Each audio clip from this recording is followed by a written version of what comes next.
Give us an overview first, and then we may have to do your portion first. Yeah, obviously excited to be here as a college baseball coach. This is where you want to be at this time of year. Very proud of the team, especially coming through the losers bracket after a tough loss on Monday night to, again, one of the best teams that I've seen in recent time in Wake Forest, particularly on the pitching side of things. Really good week that we put together to get back to this point, and now it's about moving forward. Wanted the players to feel good about what they accomplished last night, and something we've talked about all year is mastering moving forward, moving on to the next step, whether that's through success or adversity. They've shown a lot of maturity in doing that throughout the year, and I expect us to do that moving into tomorrow night. Okay, we'll go ahead and start. Right here, Koki. Koki Riley with The Advertiser. How much has your experience of just being here at this level with the College World Series final and the national championship on the line, how much does that help you prepare this team?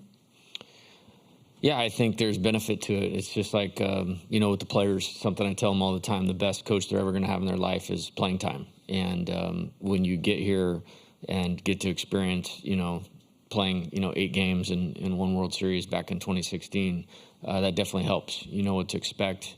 You know where the pitfalls are, things that I try to take a notebook with me everywhere when I'm doing everything. And being in Omaha, you certainly want to do that. And it's been helpful, and reflected a little bit on that last night. And then, more so of how do you transition from the bracket, to the championship series. And we had a good plan for that coming in, and excited to get into that phase of it now. Okay, Leah. Leah Van, The Advocate. Looking at the talent across this matchup alone and the matchup we saw last night, multiple first and second round draft picks, what do you think has enabled college baseball to feature this kind of talent over the years? Yeah, I think the development platforms, that places like LSU have that can feed the player's dream of becoming a major league player. When you look at, nutrition, strength and conditioning, mental coaches, some of the best coaches in baseball, not college baseball, in baseball, are a part of these programs that have been playing in the College World Series. So it's a real opportunity, for the players to accelerate, achieving their dream of becoming a major league player someday and get to play in an environment like this, which is second to none. You won't experience anything like this unless you're one of the very few that get to play in a Major League World Series. Glenn? Oh, Jock. TV. Coach, can you speak to what a great player and star Trey Morgan is, the electricity he brings offensively, defensively? All the kids are screaming his name for autographs wherever he walks here. What's it like to just observe all that? Yeah, if I gave you a full answer, we might be here all day.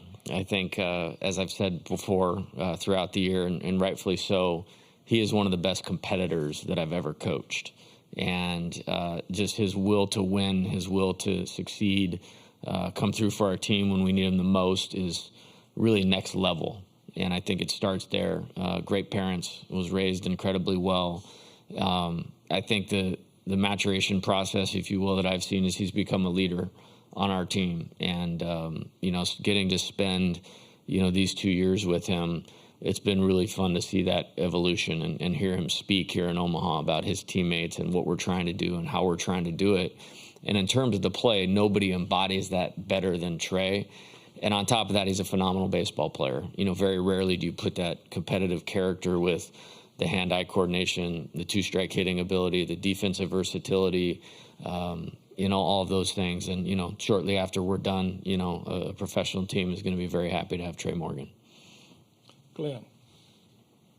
Glenn Wesco, 247. Coach O'Sullivan was just talking about how different it is to set up a team for an SEC schedule, and then when you get out here, it's a little bit different in terms of how you manufacture runs and stuff. Can you just talk about that element in terms of how you guys have maybe had to shift the way you play offense in this tournament? Yeah, I think I have a good perspective about that. Coming from the West and the Pac-12, it's bigger fields. That's a different style of play. Most of the parks in the SEC are launching pads for lack of a better word. This is not here. And, when we talk about building offense very early on in the fall, we want to be able to win any type of game. Pitchers duel like last night, 1-run game, slugfest, winds blowing out, small park, big field, doesn't matter. And to have a skill set to be able to do that, and there's some hallmarks in that skill set that travel, if you will, without sounding too football coachish, that things that we've done well all year long have helped us score some runs here, but there's a different nature to it, especially in the games that we've played with the wind blowing straight in, the size of the field, the quality of the pitching. And again, I think it's unique and probably appropriate that, our last three opponents, in my opinion, on this year's schedule will be three of the best pitching staffs in college baseball. Ooh. We'll go here with Jason there.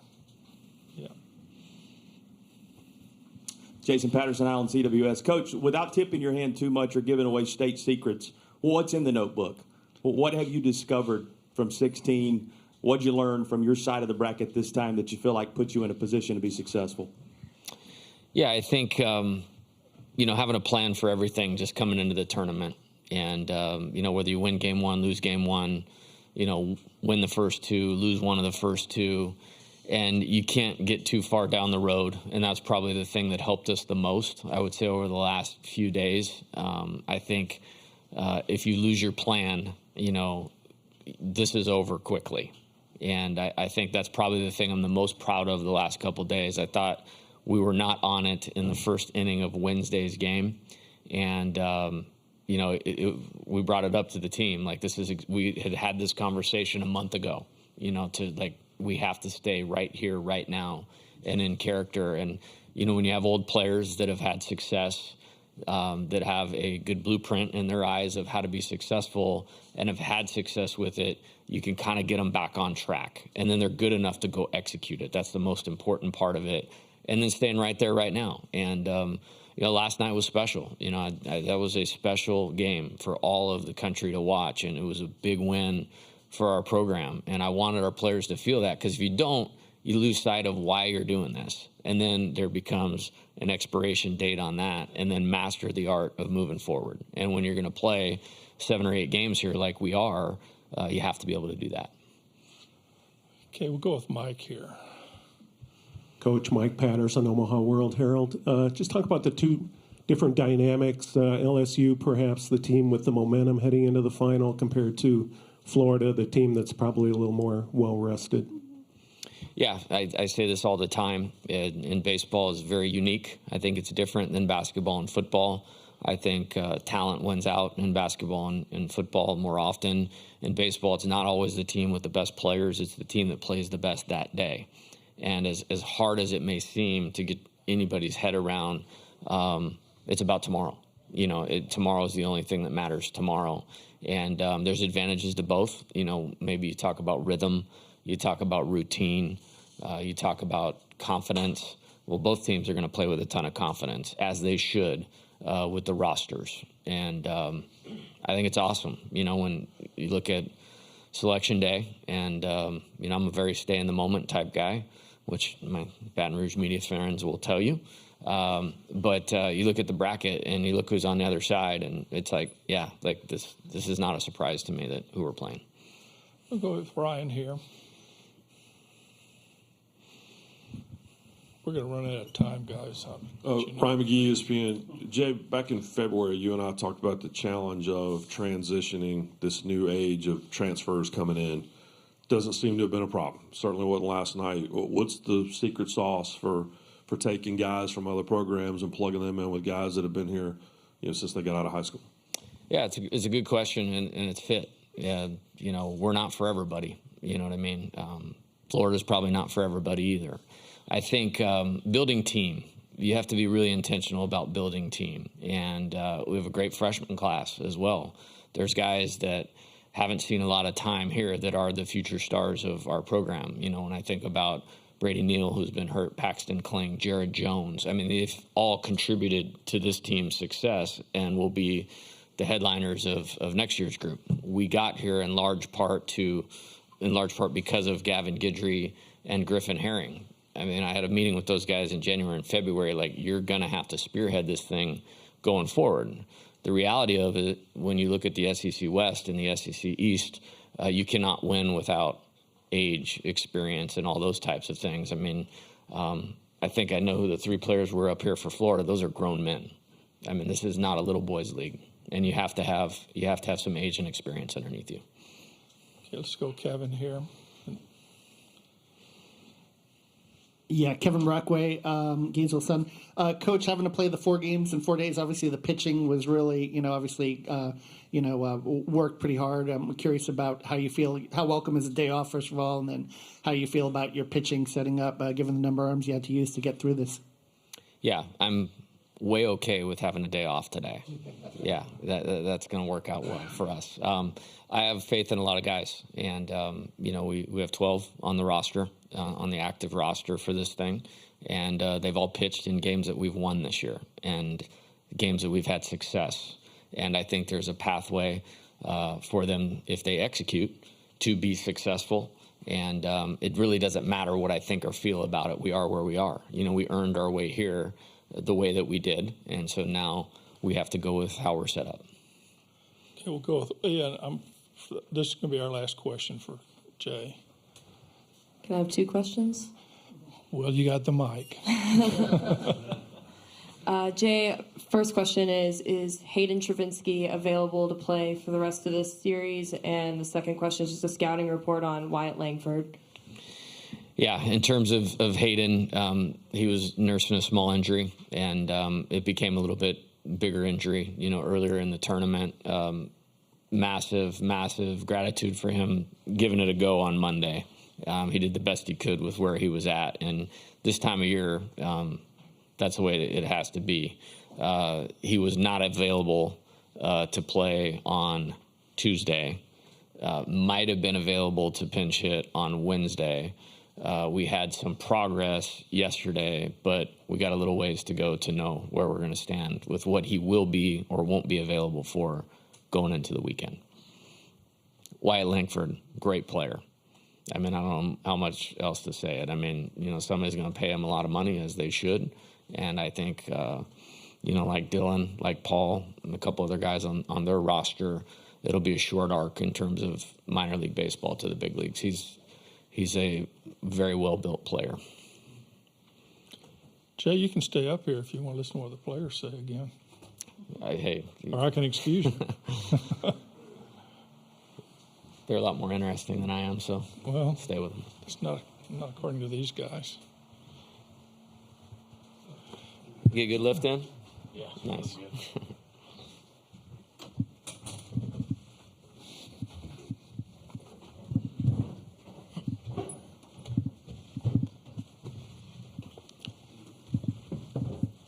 Okay, let's open it up for players, and I see Michael's hands first. So. This is for all 3 of you, if you don't mind. We can start with Cade. Obviously, Coach has you guys here for a reason, but he's talked about the team, that you guys have assembled, and putting mental at the front of all that stuff. But I think each of you represent different parts of this team, whether it be veteran talent, whatever, kind of thing. Just from a player's perspective, what does it mean to have all those components gelling the way it has? Okay. Yeah, I mean, I think it's necessary. I don't think you'll find another team in the country that has more fun playing with each other than we do.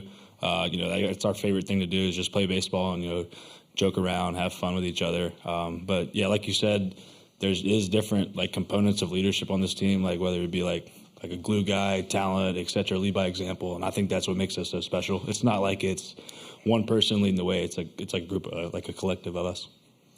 Dylan? Yeah, I think it's very important for to have a good team. Really, just have the glue guys like this guy right here, and a leader like him who has one of the best mental approaches I've ever seen. So I think it's very important. It just gets the younger guys on board too, and just carries the the tradition and the approach on every single year. So I think it's good. Trey? I think the most important trait we have as a team is the confidence that we have in each other. We believe that every guy in that dugout, every guy on the field is going to get the job done whenever their name's called upon. And it's just a great feeling when you're in the game and you know that you have all those dudes in the dugout behind your back, you know. Okay, next question. Okay. Oh, who got in the back here? Howard, okay. Warden, KOBM Omaha, congratulations to LSU. I asked this question to the student athletes from Florida, so I'll ask it for Trey, Dylan, and Cade. As a fan of baseball, what do you admire and like about Florida? Trey, you start. Dylan, start. I don't really have. I mean, I have a lot of respect for them. I'm from Florida, so it's like I know. I mean, a bunch of those guys on the team and play with them, and I have a lot of respect for them. You know, they got great starting pitchers, a great bullpen, great lineup, no holes in their lineup. So we got to be ready. You know, we got to be ready to go. It's not going to be a cakewalk. We got to be mentally prepared and ready to go. Cade? Yeah, I would say one thing I admire about them is the confidence they play with. It's kind of similar to us, and they're a gritty bunch, and they all play with a chip on their shoulder. So that's one thing that I really respect from their team. Okay, right here. Michael Farrar with Berg Sports Network. Trey, kind of a two-part question for you. Could you talk about the fan base behind you guys from last night, and what's it like to have another SEC team face you in the championship? Yeah, I mean, we have the best fans in the country, and that showed last night. It was awesome celebrating with our guys on the field, and then we turn and we look at the fans, and they're all on the rail, standing up, cheering, chanting LSU. I mean, if that didn't give you goosebumps, then I don't know what else would. But, that feeling was amazing. And what was the second question? I'm sorry. What's it like to see another SEC opponent in the championship? Oh, yeah. I mean, that just shows that's why we're here. That's why we came to play for the SEC. We believe it's the best conference in baseball. And, the history shows what that trophy, where that trophy's gone multiple times. So, yeah. We'll go with Koki here. Dylan, is it easier for you guys to prepare for a matchup like this when you're facing a team that's pretty similar to you guys, with the big names, big guys in the order, et cetera, et cetera? Yeah, I wouldn't say it's easier, honestly. We have the same approach every team. Everybody's nameless and faceless to us. We don't change based on the opponent. We just stick to our plans and our approaches, and if we do what we're supposed to do and trust in our preparation every single day, good things will happen. Glenn? Glenn Westco, 247. This will be for Dylan and Cade. I mean, do you guys think that the last 3 nights, just being able to play in those high-intensity, high-emotional situations, you think that's an advantage for you guys going into this series in terms of just riding that momentum into these next couple days? Yeah, I think we do well with games being played back to back to back. It keeps the momentum going for sure. It just keeps the gas on the pedal to the metal, the little saying. But we just keep going. Really, keep the momentum going. Keep it going for this weekend. Okay. Yeah, I would say when you play in these high intensity environments, you're battle tested, and throughout the course of a season, we've played in different types of games, whether it be 1-on games, 2, 3, etc., blowouts. So, we kind of know every situation, know how to react to every situation, and, nothing's going to catch us off guard. So I think that's one thing that's good for us. We just got to play our game. Okay.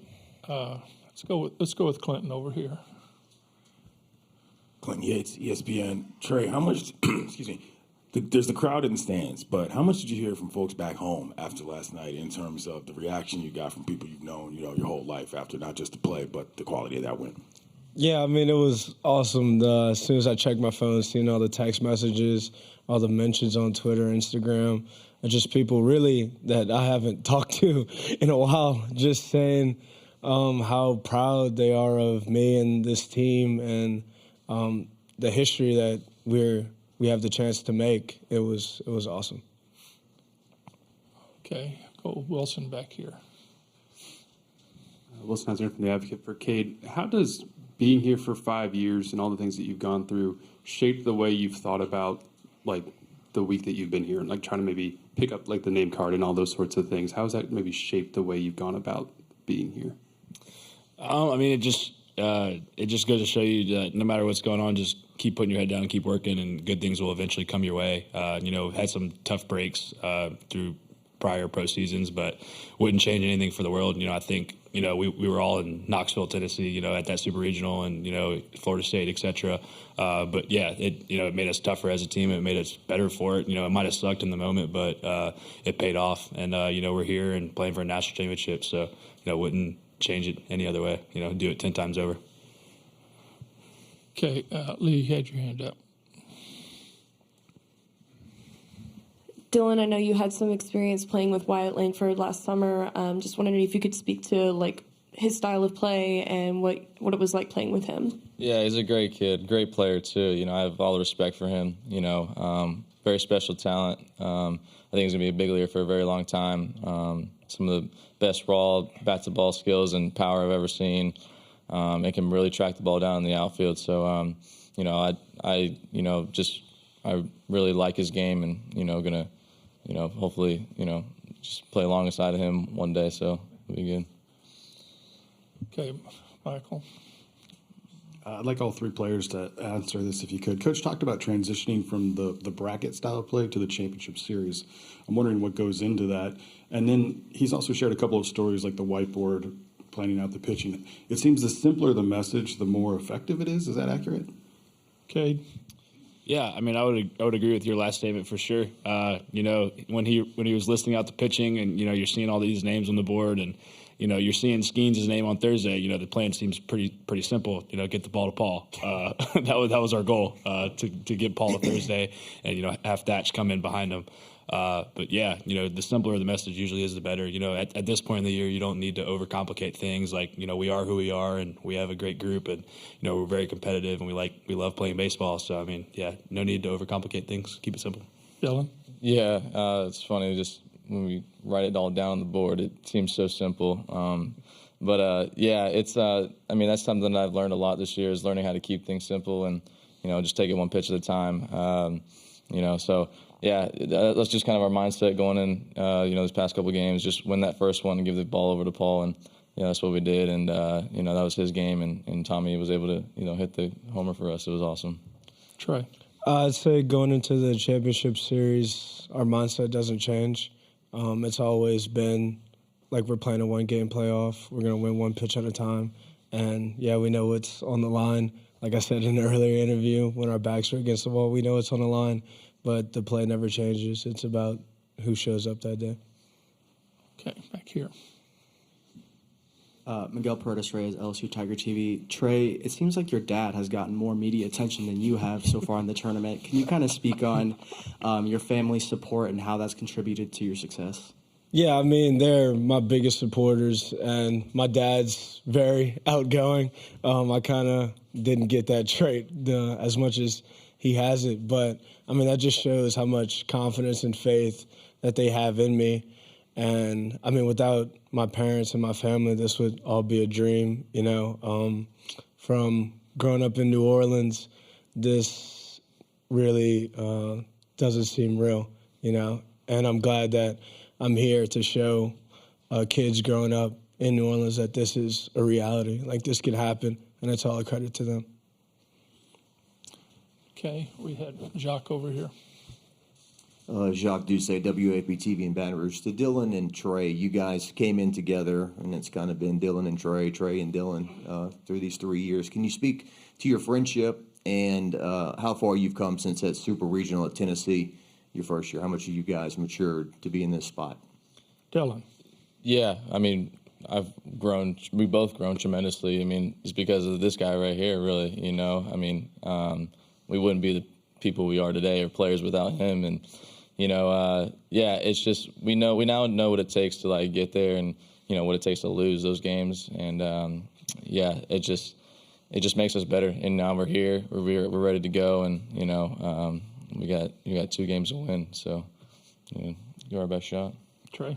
Yeah, I mean, these past 3 years playing with this guy, he's made me such a better player. He gave me a credit about my mental game earlier in this interview, and without him, it would be way worse. He showed me how to control my emotions, how to not get too high or not get too low, so I appreciate him for it, and we're the best of friends. Okay, one last question. We'll go to Leah here. Cade, just talking to players throughout the season, it seems like you kind of took all the transfers under your wing, and you and Gavin Dugas were kind of helping them buy into this team and really feel like a part of this team. What went into that? I mean, yeah, you look around the room and, you see the talent. I mean, you got two guys up here that are going to play in the big leagues for 15-plus years if they choose to. But we knew we were going to have a great team, but, it's not about how good your team is. It's about your chemistry, and that's really what it comes down to at the end of the day is how much you're going to – how much you love each other, how much you're going to want to play for each other. It's a team game. You can't just rely on one person. So we knew that going in, and just hanging out in the fall, doing team building stuff with Coach Jay and a bunch of our mental coaches and stuff like that, and just trying to be brothers. And I think that's what it comes down to. And that's one thing that we pride ourselves on. We're a group of brothers. Guys, thank you. Good luck tomorrow. Thank you. All weekend. Yes, sir. Weather's changing. I hear it.